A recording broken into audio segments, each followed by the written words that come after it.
What's up, everybody, and welcome back. Today, we are talking all things Wrestlepalooza and maybe the fallout that we've had since the show aired. Of course, if you've lived under a rock, then you may not know that Wrestlepalooza happened on Saturday night. It was the first show of WWE's new Empire Rising reign on ESPN and their streaming service in America. And again, it was heavily advertised during the weeks before the show, and of course, it was obviously made a huge impression on everybody. The fact that it was ESPN's opening show, the opening to the show highlighted as such with a pretty epic montage of like huge WWE history making moments and like sports making moments as well, from basketball, NFL, and all those sorts of things. And yeah, the fallout to the show hasn't been that great for WWE, so we're going to be talking about whether or not that's had an impact and where we see things going from here. So, to get things started, Bragster, let's talk about Wrestlepalooza, the show as a whole, and give me your thoughts on the show in terms of a general overview and a review of it. It wasn't great. I think it'd be quite easy to say it's possibly the worst WWE pay-per-view of the year, which is baffling when you look at the matchups that were on the card. I think there is definitely a mixture, probably as matches get brought up, there's definitely a mixture between actual overhyping of a match, maybe from fans' perspectives, to actual just the wrestlers themselves just weren't on their A game, which does just happen every now and again.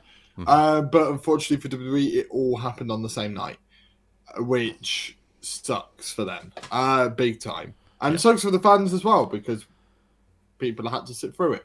But yeah, it's one of those shows where you're coming out of it going, right. This definitely felt like a B pay-per-view show setting up the future while trying to act like an A show. It tried to make itself seem bigger than it is. Obviously, Triple H earlier in the week decided to go, guys, there's going to be surprises. There's going to be big moments. And I'm going to bill this as Tony Khan-itis. Which is basically you are so happy with your product that you overhype it and disappoint the fans. Yeah. It's what Tony Khan did about 2 or 3 years ago. And that, a lot of wrestling fans will remember, so I won't even say, do you remember? Because of course people do. Where every so often Tony Khan had an announcement, like every few weeks, was hyping the shows as if they were going to be the greatest things of all time every few weeks. And people just got a bit drained of it, a bit bored of it, a bit disappointed by everything that was happening. One of the big examples of this was actually Christian's debut, which was a huge get for AEW at the time. But he hyped it up as if it was going to be like Brock Lesnar. And it just wasn't. It was Christian. And no disrespect to Christian, it was the fact that if he had come out and it was just a surprise, everyone would have gone mad. Really, everything on social media would have been like, oh my God, Christian's in AEW. Instead, what happened was outrage, despite the fact that it was a great debut. Because of the way it was hyped. I think that, and that's why I'm dubbing it Tony Khan-itis, which I feel like Triple H currently has, because he is so hot on his products right now, so happy with how the general direction of the company is going, that he deems everything to be huge and feel huge, because it to him, it does feel that way, because they're all of his feuds now. They're all of, byproducts of what he is producing, and ultimately that's disappointed the fans more. Now it's a matter of, this is don't get me wrong, apart from 1 or 2 matches, it wasn't bad, it was just average. The issue is people are looking at it as bad because of Tony Khan-itis, and that then ultimately skews people's opinions. We'll come to the ESPN review later. I think it's pretty fair. We'll go in more detail of what they sort of said in a moment. But I mean, that sort of sums up the general feeling. But unfortunately, when you hype something up so much and it's up here, anything here feels really disappointing and feels like it's down here. Yeah. It's like, it's a matter of, you set expectations up here. The moment you don't meet them, it feels much worse. And that's why it's better to downplay something than upplay something, unless something huge is genuinely happening. Yeah. 100%. I mean, we haven't really seen it before where, we've been overhyped and something's missed the mark. I don't think recently, especially the past few years of WWE. I think every time there's been sort of a tease of something coming. Oh.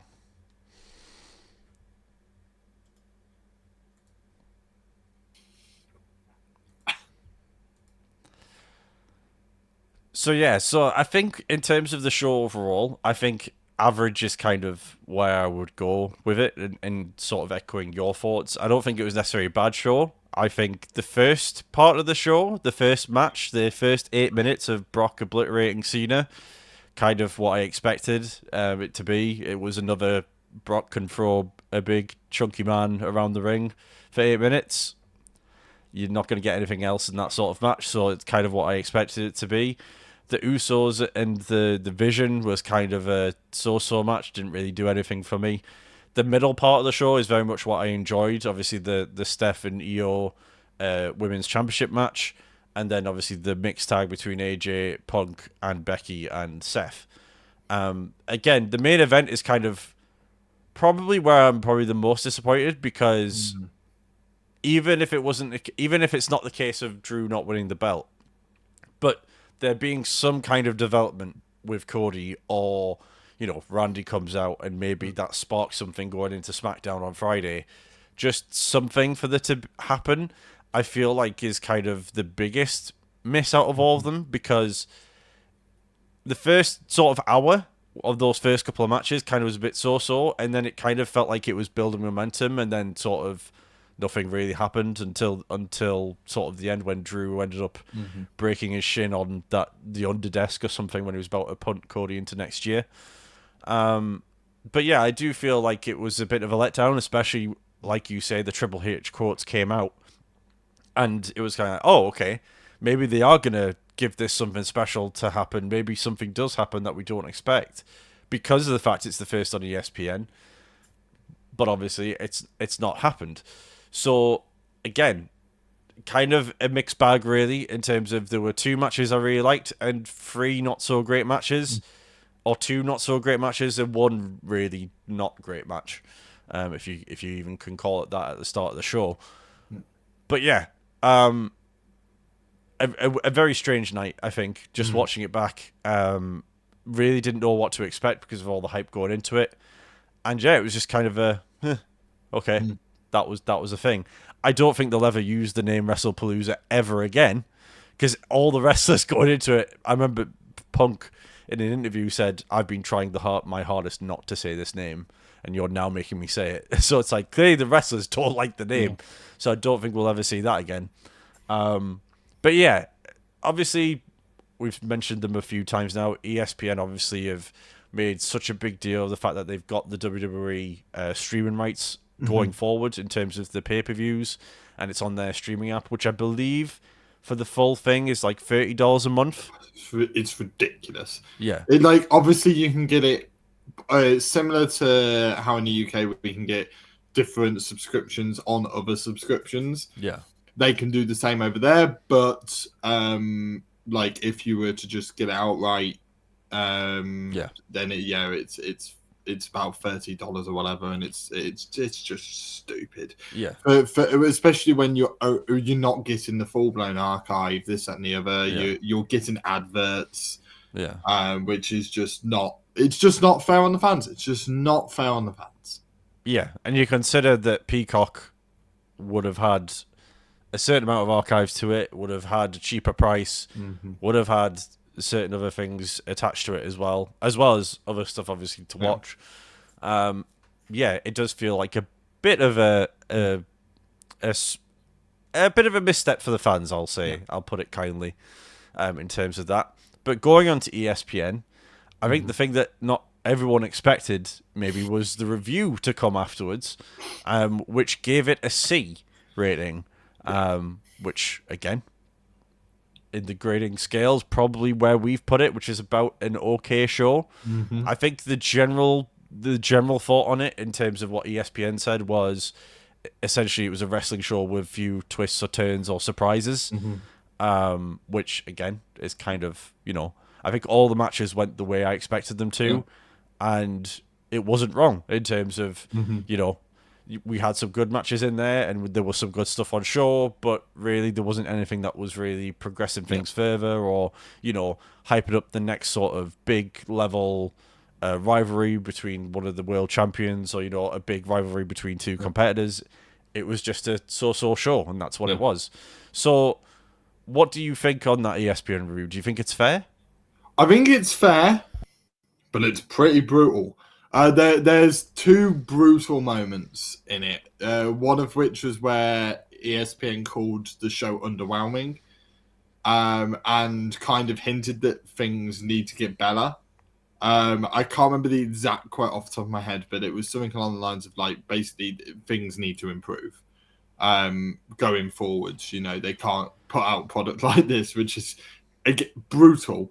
Then the other most brutal comment was about the main event between Cody and Drew, basically saying that it felt like a SmackDown main event, more of a SmackDown main event than it ever did a actual pay-per-view main event, which is extremely damning, especially for two people you are really putting the brand around right now. You are putting SmackDown all around Drew and Cody right now. Yeah.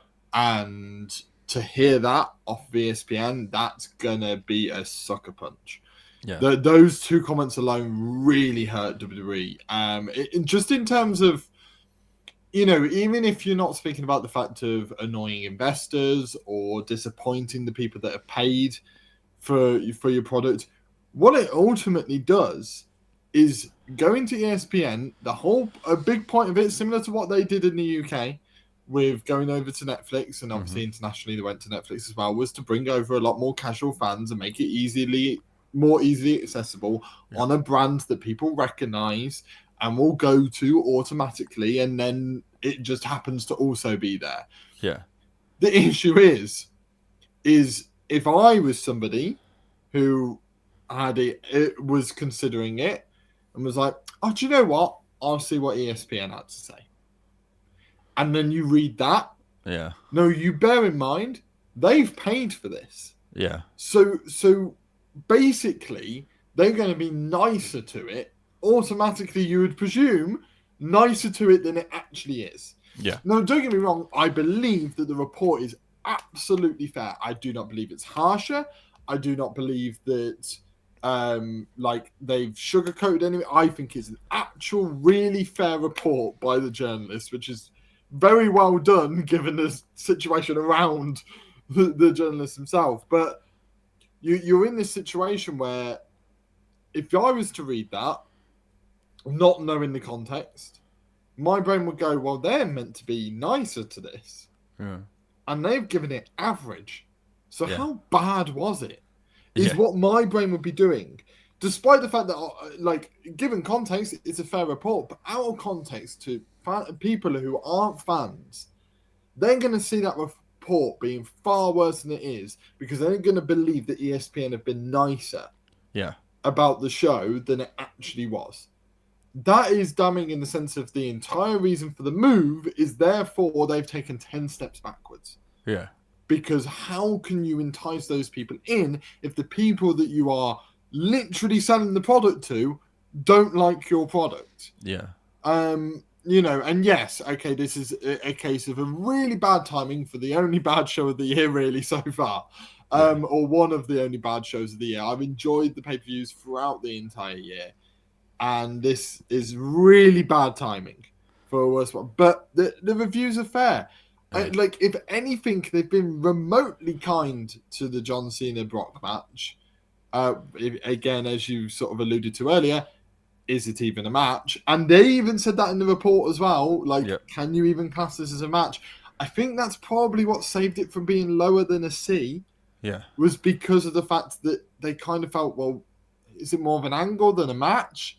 I mean, with the context now, with the reports coming out that John Cena and Lesnar are not to face each other ever again, I actually think that they probably would have been harsher with that if they'd had that context that there wasn't a rematch, because a lot of the reason for the okay grading was because of the possibility of a rematch in Perth. The fact that that's not happening, I think, would actually make that even worse than it already is. I think the B plus is completely fair for Io and Stephanie. I thought that was a great match.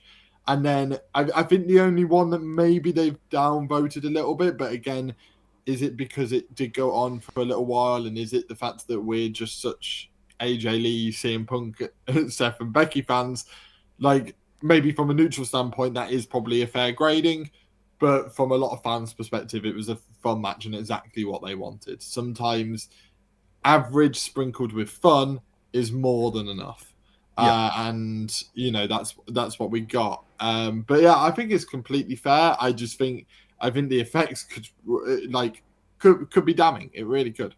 Yeah, it could. Going back into sort of what they said, it felt like the main event felt like the SmackDown, like a SmackDown main event. And I was thinking that watching it live.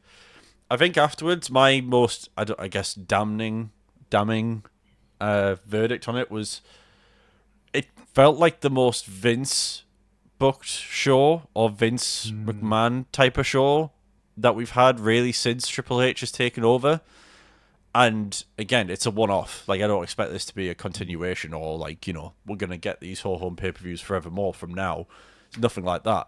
But it was kind of the first time where I've looked at it and gone, huh, okay, yeah, that was kind of... I had memories of, like, sort of mid to late 2010s, and the sort of... The pay-per-view's there because it's there, and I'll watch it because it's on, and there isn't really anything of consequence happening. The only thing being that you wouldn't probably have the women's championship match between Io and Stephanie, and then the mixed tag being as good as they were probably in the Vince era, because they'd have been booked to silly season. But, you know, it is what it is, and that's kind of the only thing I can really say on it, is it did feel like a ho-hum show, and I think, like you said, the ESPN review was pretty fair, to be honest. I don't think it was overly brutal, but I don't also think it was on the other side of it where it's like, oh, it's fantastic, it's a great start to the ESPN era, which everyone would have not been surprised by. And it what did interest me that on Raw, it was kind of like, we had the show and now we're moving on. Like, it wasn't like this was a massive success, we've had this amount of views on this, or done this, that, or the other. It was just kind of onto Monday Night Raw, which, you know, is perfectly fine. I guess the last point I want to touch upon, but obviously before we go, is, do you think this impacts WWE in any way going forward? Do you think this will even scratch the surface, or do you think there's maybe there's some repercussions coming? What are your thoughts on that? I think, luckily for them, no. I think if this had happened back when in the era you were sort of talking before, that sort of late 2010s era, maybe. But because there's so much positivity around the product, and this very much feels like a one-off, very much feels like they've missed the mark, very much feels like it was just a bad day at the office all round, which, again, we have to remember does happen. It happens in every company across the world, not just in wrestling. That there are bad days at the office and things go wrong and everything feels like it goes wrong, and you then just have to pick yourselves back up. And I think ESPN deep down know that that's just a one-off. I think there will probably be comments. I think there will probably be like, this isn't really what you promised us. Maybe like behind the scenes, maybe with shareholders, maybe more with Nick Khan than Triple H. We'll probably hear a bit of the backlash of it, because he would be more on, like, obviously that on the marketing and commercial side of things, while Triple H is on the booking side of things. And then, but I'm sure it would be relayed in some capacity. Yeah. But I think Nick Khan, if anyone's going to get it in the neck, it would be Nick Khan. Yeah. I also don't believe they would get it in the neck. I think they'd get it in the neck if the next one's bad. Yeah. I think they have to make Perth good. I already believe Perth will be good. Just look at the caliber of matches. I mean, you're literally gonna get. I mean, if she retains her title, you're gonna get Tiffany Stratton versus Stephanie Vicker, Seth Rollins versus Cody Rhodes. Yeah. Probably Roman Reigns versus Bron Breakker. Yeah. Probably gonna look at maybe some Becky AJ stuff. Yeah. Possibly. Yeah. Your Rhea, Io, Asuka, Kyrie, probably. Yeah, exactly. Yeah. We there's a John Cena match on there. You know, with rumors that either it's going to be AJ Styles, the one we've all called for, and they're calling a bit of an audible. I don't think it's a coincidence that John Cena tweeted out of the blue about AJ after very much heavily hinting that was never going to happen. Yeah. I very much feel like that's a bit of a reaction to the Brock match of we need to make sure that John Cena's next match is good. Otherwise, people are really not going to be happy with this run. Or it's going to be Dominic Mysterio and they use the AJ John Cena match. Maybe John Cena makes an extra appearance. I know there's rumors that he might appear at Madison Square Garden as a surprise. Yeah. If they do that, then have that as a match that possibly then leads to, an IC title match maybe. Yeah. Those are the two rumored matches for him. Again, that would be great. All of which lead to this is going to be a great show. We know Perth is going to be a great show. We know it's going to be fine. And I think ESPN deep down know that. And that's why, if anyone's going to get in the neck, it's Nick Khan. But I very much doubt they will. I very much doubt they're going to get any comments at all. I think the review by ESPN is more than enough comments that they will need. And they'll move on as if nothing really happened. Yeah. And their partnership will not be changed whatsoever. Yeah, I don't think anything would change, especially this early into it. I think if we were say maybe 2 years in, and then we had maybe 3, 4, 5 bad shows of consistency, then I think maybe something does change there. Yeah. I think that like you say, I think the decks will probably get stacked up for Perth and then for War Games Survivor Series, obviously shortly after that. So. Yeah, I think the next couple of shows will probably have a big bounce back, and we'll probably see a lot of great shows. Probably, I think that like WWE is the machine that keeps going. It's next show's up as soon as one show's done, whether it's a bad SmackDown, a bad Raw, a bad PLE. It's always next show up. Let's right some wrongs and we go again. And I fully expect them to do that, especially now that we're sort of in the. Very much the final stretch of John Cena's retirement. I think obviously that's a big part of the remainder of the year, and obviously we'll have to see what else gets built between now and the end of the year. Because again, there's no big PLE in December. It's just the Saturday night's main event, which is obviously Cena's final show. Yeah, supposedly, because in wrestling you never know. But so I don't think there'll necessarily be any impact. I think the impact, if there is any, would be if some people maybe hold off getting the subscription or maybe don't switch straight away, but once the good reviews start coming in, the crowds will flock as they always do. So that's where we'll leave it for today, folks. Let us know down in the comments, what did you think of Wrestlepalooza as a show, and what do you think of the start of the ESPN WWE relationship? Are there troubled, rocky waters ahead, or do you think it'll all go swimmingly for everyone? Let us know what you think in the comments. And as always, if you want to see more wrestling content, hit the subscribe button, and we'll see you on the next video.